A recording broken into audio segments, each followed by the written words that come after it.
महामतिम कथा स्वाद कुशल सौनको ब्रवीत।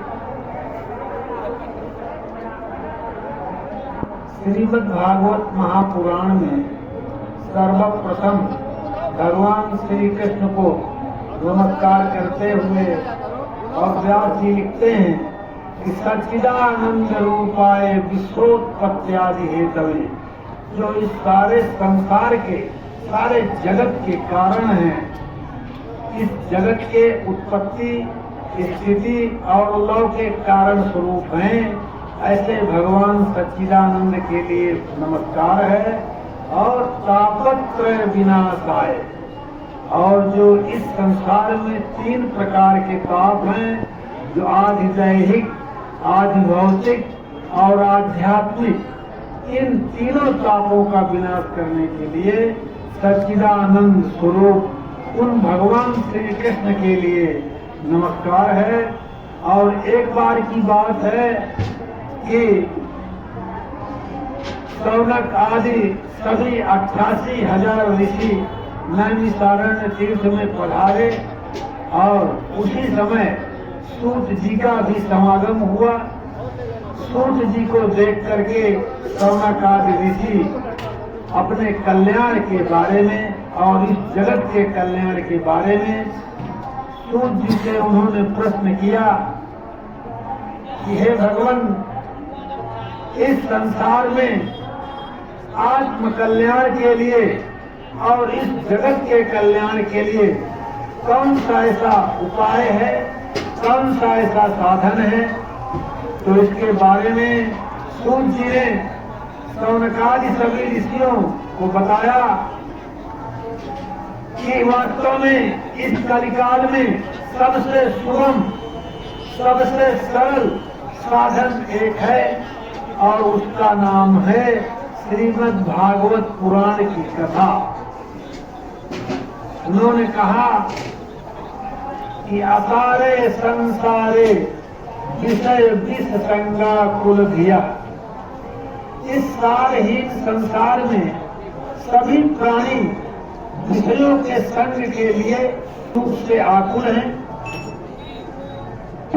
उस आकुलता को व्याकुलता में परिणत न हो, इसका हमें उपाय करना चाहिए। असारे संसारे विषय विष संगा कुल धिया। और कहते हैं किमर्थम व्यर्थम हो व्रजत उपथे कुत्सित पथे, किस लिए अनावश्यक जैसे प्राणी विषयों के संग के लिए व्याकुल रहता है, उसी प्रकार से व्यर्थ की बातों का जो चिंतन करता है, किमर्थम व्यर्थम, व्यर्थ ही इसलिए व्रजत उपथे कुत्सित पथे, जो कुमार हैं उनमें चला जाता है और विकारों से युक्त होकर के अपने आत्म कल्याण के साधन से भटक जाता है। यदि श्रीमद् भागवत महापुराण का श्रवण कथन मनन करे तो अपने आत्म कल्याण को प्राप्त कर सकता है, अपने जीवन को कृतार्थ कर सकता है। कहते हैं कि इसमें प्रमाण क्या है? असारे संसारे विषय विष संगा कुल धिया, किमर्थम व्यर्थम हो व्रजत कुपथे कुत्सित पथे, परीक्षित साक्षी यत्। कहते हैं इस कथा के बारे में क्षणार्धम क्षेमार्थम, कल्याण के लिए जो भी समय मिले इस भागवत की कथामृत में लगाए। क्षणार्धम क्षेमार्थम विवत सुख गाथा कुल सुधाम, ये सुख गाथा श्रीमद् भागवत पुराण अतुलनीय है, अनुपम है और इसका आश्रय लेने से प्राणी आत्म कल्याण को प्राप्त कर लेता है। क्षणार्धम क्षेमार्थम पिबत सुख गाथा तुलसीराम। क्योंकि इसमें प्रमाण क्या है कि परीक्षित साक्षी यत श्रवणगत मुक्ति कथने। राजा परीक्षित की इसके श्रवण मात्र से मुक्ति हो गई थी। राजा परीक्षित ने इसका श्रवण करके अपनी मुक्ति को प्राप्त कर लिया था, आत्म कल्याण को प्राप्त कर लिया था। इसलिए इस कथा में राजा परीक्षित सबसे बड़े प्रमाण है। परीक्षित साक्षी श्रवणगत मुक्ति कथने। केवल मुक्ति कथन से अर्थात श्रीमद् भागवतामृत का श्रवण करने मात्र से राजा परीक्षित अपने आत्म कल्याण को प्राप्त कर चुके थे। इसलिए सबसे बड़ा यही प्रमाण है सौम्य आदि। उसके बाद एक बार की बात है, बद्रिकाश्रम में नारद बहुत ही खिन्न मन से बैठे हुए थे। उसी समय सनकादि चारों कुमार वहाँ उपस्थित हुए और नारद जी को इस प्रकार से चिंता विह्वल देख करके उनसे पूछने लगे कि हे नारद मुनि, आप तो भक्ति के साक्षात विग्रह हैं, भक्ति के स्वरूप हैं, और आप इतने विह्वल क्यों हैं? तो नारद जी ने कुमारों से बताया कि मैं एक बार पर्यटन विधान लोकान मृत्यु लोक उपागता, अनेक लोकों में भ्रमण करता हुआ मैं मृत्यु लोक में गया, जहाँ मैंने देखा, क्या देखा कि भक्ति खिन्न मन से बैठी हुई थी और उनके दो पुत्र ज्ञान और वैराग्य वृद्धावस्था को प्राप्त हो चुके थे। तो ज्ञान और वैराग्य को अचेत देख करके और भक्ति को दुखी देख करके मैं चिंतित हूँ, उनका कल्याण किस प्रकार से हो। तो सनकादि कुमारों ने नारद जी को श्रीमद् भागवत का महात्म्य बताया और इस कथा श्रवण का लाभ बताते हुए उनसे कहा कि आप श्रीमद् भागवत कथामृत का आश्रय लें और इस भागवत कथामृत के द्वारा ही उन भक्ति ज्ञान वैराग्य का भी कल्याण संभव है। तब नारद जी घूमते हुए भ्रमण करते हुए वृंदावन में पहुंचे तो वृंदावन में देखा कि भक्ति युवावस्था को प्राप्त हो गई थी, किंतु उनके जो ज्ञान वैराग्य पुत्र थे वो वृद्धावस्था को प्राप्त हो गए थे। तो नारद जी ने उनको हरिद्वार में बुला करके और श्रीमद् भागवत कथा का उपदेश किया। उसके बाद भक्ति युवावस्था को प्राप्त हुई और ज्ञान और वैराग्य दोनों सचेतन हुए। वो लोग चेतना को प्राप्त किए। ऐसी अयोध्या की कृपा को देख करके भक्ति ने नारद को प्रणाम किया और बोली कि जयति जगति मायाम यस्य कायाधवस्ते वचन रचन में कम केवलम चाकलय्य ध्रुव पदमपिया तो यत्कृपातो धोयम सकल कुशल पात्रम ब्रह्मपुत्रम नतास्मि।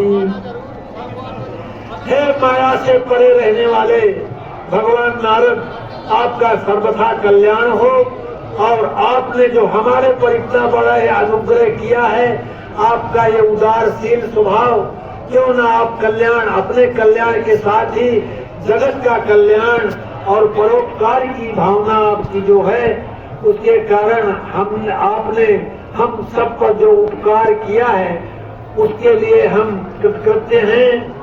और क्यों ना हो जो आपने ध्रुव को एक ही उपदेश से द्वादशाक्षर मंत्र का ओम नमो भगवते वासुदेवाय मंत्र का ध्रुव को उपदेश दे करके और ध्रुव को ध्रुव पद पर स्थापित कर दिया था।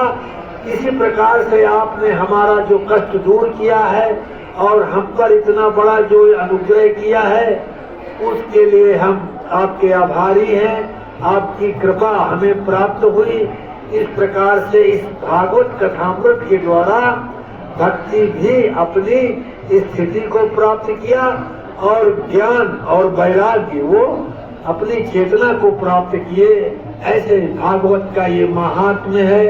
सज्जनों, श्रीमद् भागवत महात्म्य में मुख्य रूप से प्रथम कथा ये है और उसके बाद जो है आत्मदेव की कथा है। आत्मदेव तुंगभद्रा नदी के किनारे आत्मदेव नाम के एक ब्राह्मण थे। बड़े विद्वान ब्राह्मण थे, कर्मनिष्ठ ब्राह्मण थे, किंतु पूर्व जन्म बसात उनके कोई संतान नहीं था। चिंतित होकर के जंगल में गए और अपना प्राणांत करना चाहते थे। उसी समय उन्हें एक महात्मा दिखाई दिए।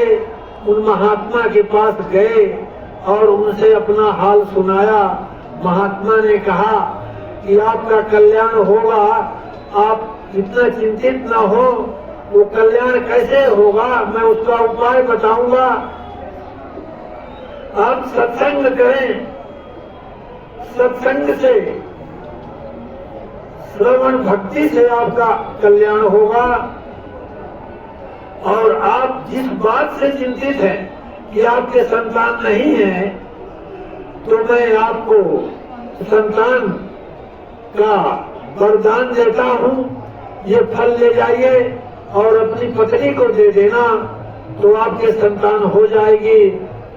वही फल, महात्मा से फल लेकर वो ब्राह्मण आत्मदेव घर जाकर अपनी पत्नी को दिया। उसकी पत्नी धुंधली नाम की जो पत्नी थी, बड़ी कर्कशा पत्नी थी, उसने उस महात्मा के दिए हुए फल को नहीं खाया। उसके यहाँ एक गाय थी, उस गाय को उस फल को खिला दिया। और कुछ काल बीत जाने के बाद उस गाय से एक मानव रूप में संतान उत्पन्न हुआ। उनका नाम था गोकर्ण। उनका पूरा शरीर मानव का था, केवल कान उनके गाय के समान थे, इसलिए उनका नाम गोकर्ण रखा गया। और इधर धुंधली ने अपनी बहन से अपना दुख सुना करके और झूठ बोल करके उसके पुत्र को कह दिया कि यह मेरा पुत्र है। उसका नाम था धुंधकारी। तो धुंधकारी और गोकर्ण दोनों रहने लगे। धुंधकारी बड़ा ही अत्याचारी और पापाचारी था। उसके इस आचरण को देख करके गोकर्ण ने गृह त्याग कर दिया और जंगल में तपस्या करने चले गए।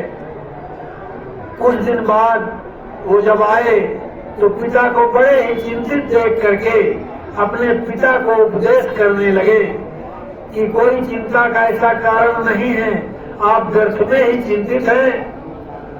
तो गोकर्ण ने अपने पिता को उपदेश दिया। क्या उपदेश दिया? गोकर्ण बोले कि देहे श्रीमान सरुधिरे भिमति त्यजत्वं काया सुतादिषु सदा ममतां विमुञ्च पश्यादिशं जगदिदं क्षणभङ्गनिष्ठम्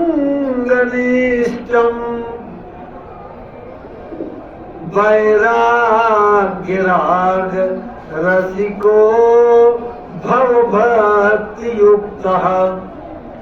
गोकर्ण बोले, हे पिताजी, इस अस्थि और मांस के शरीर में जो देहाभिमान है, इस अभिमान को आप छोड़ दें। काया सुतादिषु सदा ममताम विमुञ्च। जो देह के प्रति आपका ममत्व है और अपने परिवार के प्रति जो ममत्व है, उसका त्याग करें। और आप देख रहे हैं पश्यादिशम जगदिदम क्षणभंग निष्ठम, ये सारा संसार क्षणभंगुर है। आप देख रहे हैं अनिशम, निरंतर आप देख रहे हैं, प्रतिदिन आप देख रहे हैं, लोग आ रहे हैं, लोग जा रहे हैं, फिर भी आप ममत्व से बंधे हुए हैं, इस ममता का त्याग नहीं कर पा रहे हैं। पश्यानिशम जगदिदम क्षणभंग निष्ठम, ये सारा संसार क्षणभंगुर है। इस क्षण है, अगले क्षण होगा या नहीं होगा इसका कुछ ठिकाना नहीं। इसलिए वैराग्य राग रस को, आप वैराग्य राग को धारण करें और इस संसार से, इस परिवार से वैराग्य करें और भगवान का भजन करें, सत्संग करें, संत महापुरुषों का आश्रय लें। और क्या करें? दूसरा उपदेश दिया उन्होंने कि धर्मं भजस्व सततम,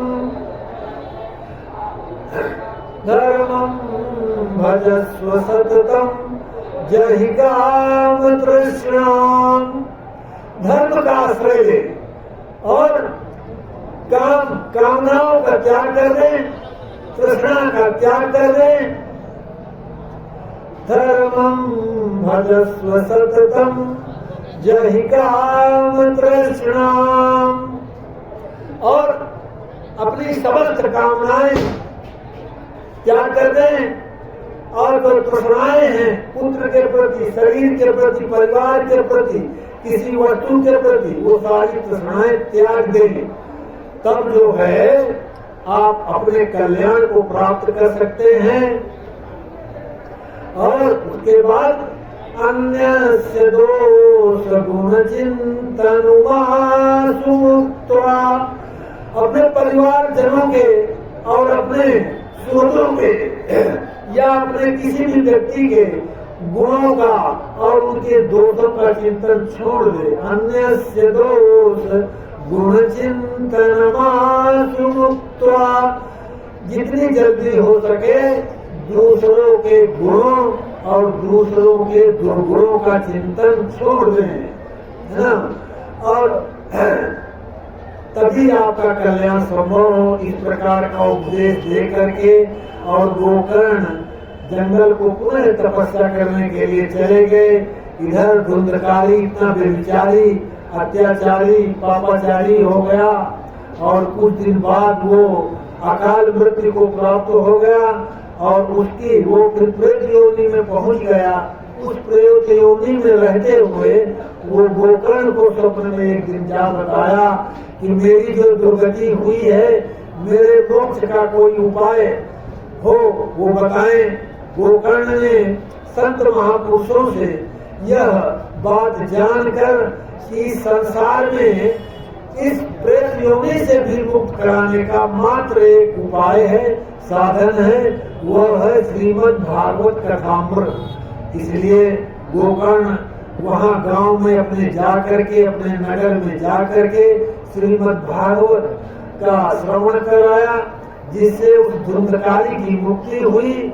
और उसी क्रम में आगे उन्होंने बताया कि देखो इस संसार में और कोई भी ऐसा सुगम साधन नहीं है जिससे कि मुक्ति प्राप्त हो सके। इस प्रकार की भागवत की ये महिमा और इसका प्रभाव जो है अतुलनीय है। एक समय की बात है जब भगवान सुखदेव राजा परीक्षित को कथा श्रवण करा रहे थे, उसी समय देवता लोग वहाँ आ गए और सुखदेव जी से बोले कि ये कथामृत हमें प्रदान कर दीजिए और परीक्षित को जिस भय के कारण आप कथा श्रवण करा रहे हैं वह कथामृत हमें दे दें, कथामृत हमें दे दें और हमसे अमृत ले लें और इस अमृत को परीक्षित को पिला दें, जिससे ये मृत्यु को नहीं प्राप्त होगा। इसलिए तो सुखदेव जी ने कहा कि देखो क्व कांचा क्व मणिर्महा, कहाँ कांच और कहाँ अमूल्य मणि कथामृत श्रीमद् भागवत कथामृत रूपी मणि और कहाँ ये अमृत रूपी कांच, कभी इसकी समानता नहीं हो सकती है।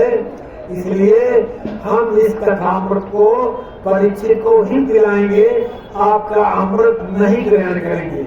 तो श्रीमद् भागवत का यही अतुलनीय और अनुपमेय ये महत्व और इसकी महिमा भगवान सुखदेव ने यही बताया। और इसी क्रम में आगे जब महिमा को बताते हुए उन्होंने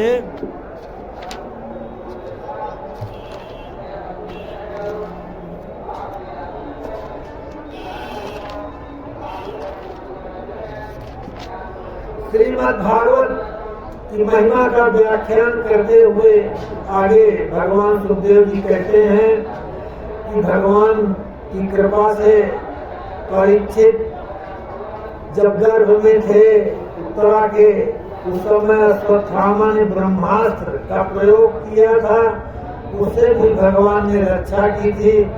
और इस श्रीमद् भागवत कथामृत के द्वारा सभी प्रकार की आपत्तियों का नाश हो जाता है और व्यक्ति कृतार्थ हो जाता है, अपने जीवन को सफल कर लेता है। इस कथामृत के माध्यम से आए हम सभी को अपना जीवन सफल करना है। इस पुराण के अंत में एक बात बताई गई, भगवान सुखदेव ने कहा कि इस कथामृत के माध्यम से भगवान नाम की महिमा को बताते उन्होंने कहा था कि नाम संकीर्तनम यस्य सर्व पाप प्रणाशनम प्रणामो दुख शमनः तम नमामि हरिं परम। कहते हैं जिसके नाम लेने मात्र से सभी पापों का नाश हो जाता है। नाम संकीर्तनम यस्य, जिसके नाम लेने मात्र से सभी पापों का विनाश हो जाता है। नाम संकीर्तनम यस्य सर्व पापम प्रणाशनम प्रणामो दुख शमनम, सभी प्रकार के दुखों का नाश उनके प्रणाम करने मात्र से हो जाता है। तम नमामि हरिं परम, ऐसे परम और भगवान श्री कृष्ण के चरणों में बारंबार प्रणाम है। और इसी क्रम में दो नाम संकीर्तन भगवान का करेंगे, उसके बाद कथा को आगे करेंगे। बोलो श्रीमन नारायण नारायण नारायण, श्रीमन नारायण नारायण नारायण, श्रीमन नारायण नारायण नारायण, श्रीमन नारायण नारायण नारायण, भजमन नारायण नारायण नारायण, भजमन नारायण नारायण नारायण, जय जय नारायण नारायण नारायण, जय जय नारायण नारायण नारायण, श्रीमन नारायण नारायण नारायण, श्रीमन नारायण नारायण नारायण। बोलो भक्तवत्सल भगवान की जय।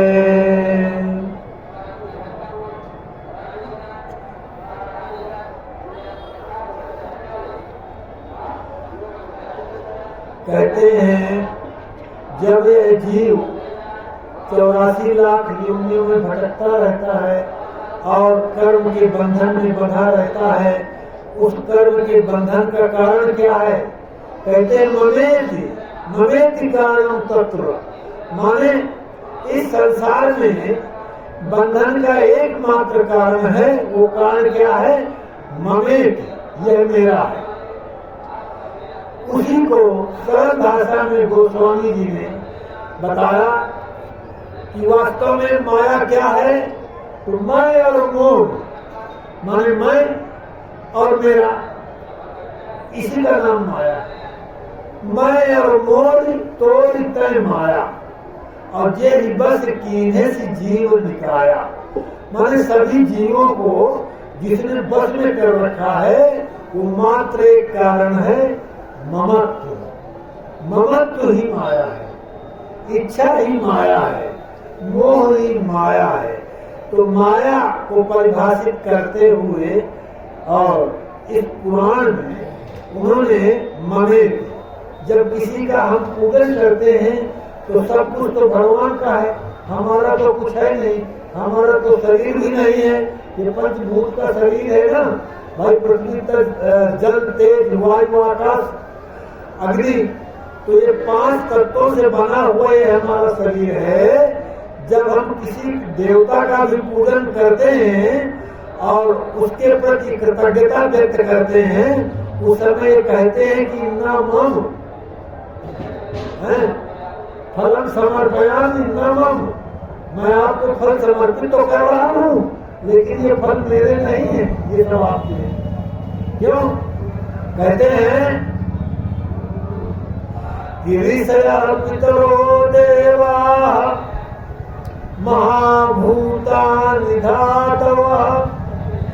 जितने ऋषि महर्षि हैं और जितने पितृगण हैं, जितने देवता हैं और जितनी धातुएं हैं, जितने पद पदार्थ हैं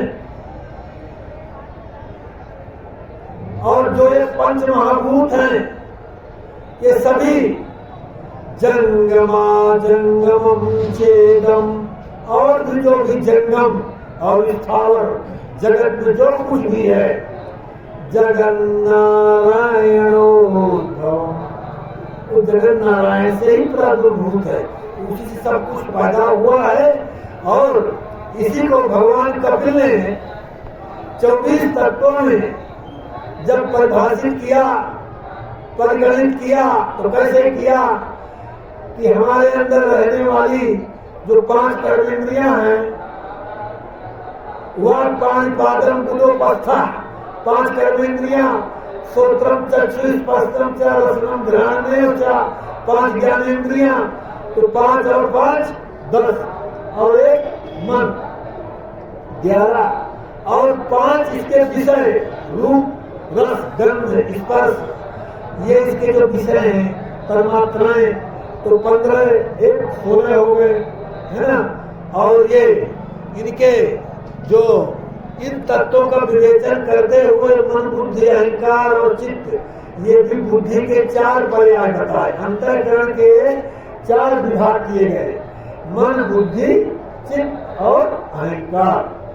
क्योंकि अहंकार क्यों जरूरी है? अहंकार इसलिए आवश्यक है कि अहंकार के बिना किसी कर्म में किसी की कभी भी कोई प्रवृत्ति नहीं होती, इसलिए अहंकार की भी आवश्यकता है ना। तो चित्त और अहंकार ये सब तत्व मिला करके 24 तत्वों की जो उन्होंने व्याख्या की है कपिल ने, तो कपिल ने जो व्याख्या की थी, और उस व्याख्या से हम इस संसार में, इस पूरे संसार में ही नहीं अपितु संपूर्ण ब्रह्मांड में उन्हीं तत्वों के बारे में जो बताया, जो ब्रह्मांड में तत्व है वही तत्व हमारे अंदर है। कहते हैं ना कि यद पिंडे तद ब्रह्मांडे, और यद ब्रह्मांडे तद पिंडे, तो हमारे पिंड में वही 24 तत्व उपस्थित हैं। जिस प्रकार से जो नवग्रह होते हैं ना, तो नवग्रहों का स्थान ब्रह्मांड में है ना, सूर्य ग्रह चंद्रमा मंगल आदि, उसी प्रकार से वो नवग्रह हमारे शरीर में है, वो नवग्रह हमारे हाथों में है, हमारे उंगलियों में सभी ग्रहों का स्थान है कि कौन सा ग्रह कहाँ रहता है। इसी प्रकार से उन ग्रहों का हमारे शरीर में स्थान है, उसी प्रकार से उन सभी ग्रहों का उस ब्रह्मांड में भी स्थान है ना। तो इस प्रकार से इस सृष्टि की विचित्र रचना में भगवान श्री कृष्ण ने श्रीमद् भागवत के माध्यम से जो हमें तत्व बताया है कि वास्तव में परम सिद्धि है क्या, तो यही परम सिद्धि है। परम सिद्धि क्या कि सर्वागमानामाचारः, कहते हैं सभी आगमों का, आगम अर्थात शास्त्र, निगम अर्थात वेद, तो निगम आगम सबका सार एक है। क्या सार है, क्या सार है जी? तो सर्वागमानामाचारः प्रथमं परिकल्पते, जब सबसे पहले वेद के द्वारा ये कल्पना हुई, ये उद्घोष हुआ था कि आचार परमो धर्म। परम धर्म क्या है? आचार। जैसा हम आचरण करेंगे तो वैसा ही धर्म होगा। इसलिए सभी शास्त्रों का, वेदों का, सबका एकमात्र सार है कि हम अपने आचार के प्रति सावधान हो जाएं। आचार है सर्वागमानामाचारः प्रथमं परिकल्पते। तो बोले आचार पर क्यों ध्यान दे, उससे लाभ क्या होगा ये आचार से? तो बोले आचार से लाभ होगा सर्वागमानामाचारः प्रथमं परिकल्पते आचार प्रभो धर्म। उस आचार से धर्म उत्पन्न होगा। जब आचार हमारा उपयुक्त होगा तो हमारी वृत्तियां धार्मिक हो जाएंगी, आचार से धर्म प्राप्त होगा। तो बोले आचार से धर्म होगा, धर्म से क्या होगा? आचार प्रभो धर्म, धर्मस्य प्रभु अच्युतः, और उस धर्म से भगवान मिलेंगे। इसलिए इस आत्मा को उस परमात्मा से संयोग कराने का जो नाम है यही तो जीवन है। ऐसा नहीं है कि हमारी इच्छा नहीं है, हम अपनी आत्मा को परमात्मा से नहीं मिलाएंगे, वो तो हमें मिलाना ही मिलाना है। आप नहीं चाहेंगे, हम नहीं चाहेंगे तो भी ये आत्मा उस परमात्मा से मिलेगा, है ना? जब मिलेगा, मिलना जो अवश्य भावी है तो हम उसको विधान पूर्वक मिलाएंगे। यही हमारा कर्तव्य है। और इस कर्तव्य को जानने के लिए भगवान वेद व्यास ने जब महाभारत की रचना की तो महाभारत में 1,00,000 श्लोक लिखे। उन 1,00,000 श्लोकों में 2 बातें बताई। वो 2 बातें कौन है? तो पहला तो धर्म और दूसरा कर्म। धर्म और कर्म को बताने के लिए व्यास जी को 1,00,000 श्लोक लिखने पड़े। 1,00,000 श्लोक लिखने के बाद भी कहा कि गहना कर्मणो गति, कर्म की गति इतनी गहन है, इतनी गंभीर है कि उसको सही रूप में कहना बड़ा कठिन है। अपनी अपनी बुद्धि के अनुसार किम कर्म किम अकर्म, कर्म क्या है, अकर्म क्या है, विकर्म क्या है, इसमें कवयोप्यत्र मोहिता, माने बड़े बड़े विद्वान आज तक मोहित और भ्रमित हैं। कर्म के यथार्थ रूप को कोई नहीं जान पाया, न कोई बता पाया। उसी बात को भगवान वेद व्यास ने श्रीमद् भागवत में प्रथम श्लोक में बताया कि मेरी बात छोड़िए, मैं तो अल्पज्ञ हूँ। व्यास जी जो इतने बड़े ज्ञानी हैं, भगवान के अवतार हैं, उन्होंने कहा कि मैं तो अल्पज्ञ हूँ, सबसे मुझसे भी बड़े हैं, जो मुझसे पूर्वज है, मुझसे प्राचीन है, मुझसे बड़े विद्वान हैं, वो भी मोहित है। करो तत्र मोहिता, बड़े बड़े विद्वान मोहित हैं। अगर मैं मोहित हो गया तो कोई बड़ी बात नहीं है। इसलिए सज्जनों, कर्म की गति बड़ी विचित्र है। इस कर्म को जानने के लिए जब भगवान वेद व्यास ने 1,00,000 श्लोक के द्वारा इसके अर्थ को समझाने का प्रयास किया लेकिन फिर भी उस अर्थ को नहीं समझ पाए। तो नारद जी ने उनको उपदेश दिया व्यास जी को कि आप कर्म को इसलिए नहीं समझ पाए कि कर्म योगी भगवान श्री कृष्ण की लीलाओं का गान नहीं आपने किया है, इसलिए कर्म आपके समझ में नहीं आया है। सज्जनों, तो यही भगवान वेदव्यास ने जो उस कर्म विषय को लेते हुए और प्रथम स्कंद के प्रथम श्लोक में मंगलाचरण में इसी बात को बताया है। इसकी व्याख्या कल की जाएगी। आज समय अधिक हो गया, समय भी थोड़ा अल्प था, लेकिन इसी परिप्रेक्ष्य में एक बात बड़ी सरल भाषा में कर्म के बारे में गोस्वामी जी ने लिखा। क्योंकि नाना पुराण निगमागम सम्मत जो हुआ ना, उसको पढ़ कर तो लिखा। क्या लिखा? देखिए, ध्यान देने की बात है कि कहत कठिन, कर्म इतना सूक्ष्म और इतना कठिन है कि उसको कहने वाले नहीं मिलते हैं। हजारों लाखों में कोई एक आदमी मिलता है जो उस कर्म को यथार्थ रूप में कह पाता है। कहत कठिन, कहने वाले कठिन, कहने वाले मिलते ही। तो बोले अगर कहने वाले मिल जाए तो समझत कठिन, तो उसको समझना बड़ा कठिन। एक तो कहने वाले नहीं मिलते, और कहने वाले अगर मिल गए तो उसका समझना बड़ा कठिन है। उसके बाद लाखों हजारों लाखों में कोई समझने वाला मिल गया तो कहत कठिन, समझत कठिन। उसके बाद साधन कठिन, साधन कठिन।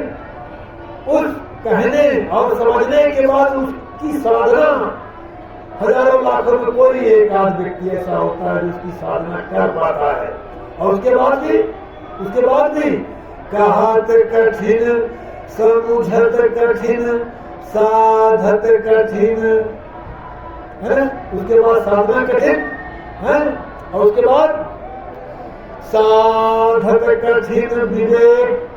अच्छा, उसको साधना करने वाला भी मिल गया तो न हजारों लाखों में कोई एक याद विवेकशील मिलता है। और वो विवेकशील भी मिल जाए तो उसके बाद भी क्या होता है कि घोर गुणाक्षर न्याय, जो गुणाक्षर न्याय से माने यदा कदा संयोग बसात यदि कोई ऐसा मिल जाए तो पूरी प्रत्युह अनेक, तो उसके बाद भी अनेक कठिनताएं हैं और उसको यथार्थ रूप में कोई जान समझ नहीं पाता है। तो जान समझ कौन पाता है जी? वो जान समझ पाते कैसे जाने? कहते हैं कि श्रुतिर्विभिन्ना। अब एक समस्या और है हमारे सामने कि वेद एक नहीं है, 4 वेद हैं। ये जो साम अथर्व है ना, तो श्रुतिर्विभिन्ना, वेद एक नहीं है, 4 वेद हैं। स्मृतयो विभिन्ना, स्मृति शास्त्र एक नहीं है, 108 स्मृतियां हैं। किस स्मृति की बात माने, किस स्मृति का हम अनुसरण करें? तो श्रुतिर्विभिन्ना, स्मृतयो विभिन्ना, और नैको मुनि, और मुनि ऋषि एक नहीं है, कई ऋषि हैं, कई मुनि हैं, उनके अलग अलग मतांतर हैं। किसके मत का अवलंबन करें, है ना? इसलिए नैको मुनि यस्य वच प्रमाणम, किस मुनि के प्रमाण को हम माने? एक तो है नहीं, अनेक है। कोई कुछ कह रहा है, कोई कुछ कह रहा है, किसी का मत और है, किसी का मत और है। फिर क्या करें? कारण कि धर्मस्य तत्वं निहितं गुहायाम, और धर्म का तत्व जो है गुहायाम निहितम, बहुत गहराई में छिपा हुआ है। हर व्यक्ति उसको नहीं जान पाता है, न धर्म को न कर्म को। तो धर्मस्य तत्वं निहितं गुहायाम, तो फिर क्या करना होगा कि महाजनो येन गत सपंथा, जो हमारे महापुरुष, संत महापुरुष और जो तपस्वी लोग जिस मार्ग का अनुसरण किया है, हमें उन्हीं के मार्ग का अनुसरण करना है। यही हमारा परम कर्तव्य है, तभी हम उस लक्ष्य को प्राप्त कर सकते हैं सज्जनों। और इन्हीं सब बातों के बाद हम आज की कथा का विश्राम करेंगे। कथा तो अनंत है, भगवान की कथाएं अनंत है, उनकी लीलाएं अनंत है। कौन कितना कह सकता है ना। जब भगवान शिव भगवान राम की कथा कहने लगे तो भवानी से बोले कि गिरिजा सुनहु विशद कथा। भगवान राम की कथा तो बड़ी विस्तृत है, बहुत लंबी है, उनके अनंत चरित्र हैं, अनंत कथानक है, अनंत महिमाएं हैं। कहाँ तक मैं कह सकता हूँ। जो विद्या के अधिष्ठाता हैं, भगवान शिव विद्या के अधिष्ठाता हैं, अधिष्ठात्र देव हैं भगवान शिव। सभी विद्याओं को उपदेश उन्होंने किया है। और वो कह रहे हैं भवानी से, है ना, कि कई हम सोई, मैं वही कहूँगा, मोरी मति यथा। जैसी मेरी बुद्धि है, जितनी मेरी बुद्धि है, अपनी उस बुद्धि के अनुसार मैं उनकी कथा का उतना ही वर्णन कर सकूंगा, पूरा वर्णन नहीं कर सकता। इसलिए भगवान की अनंत कथाएं हैं, अनंत चरित्र हैं, है ना, अनंत महिमाएं हैं। उनकी महिमा को कौन कहाँ तक कितना कह सकता है ना। तो बोलो भक्तवत्सल भगवान की जय। श्रीमन्नारायण नारायण नारायण, श्रीमन्नारायण नारायण नारायण, श्रीमन्नारायण नारायण नारायण, श्रीमन्नारायण नारायण नारायण, श्रीमन्नारायण नारायण नारायण, श्रीमन्नारायण नारायण नारायण। बोलो भक्तवत्सल भगवान की जय। श्री कृष्णचंद्र भगवान की जय। धर्म की जय हो। अधर्म का नाश हो, प्राणियों में सद्भावना हो, विश्व का कल्याण हो। सत्य सनातन धर्म की जय हो। त्रिवेणी धाम की जय हो। माधव भगवान की जय हो। हर हर हर महादेव।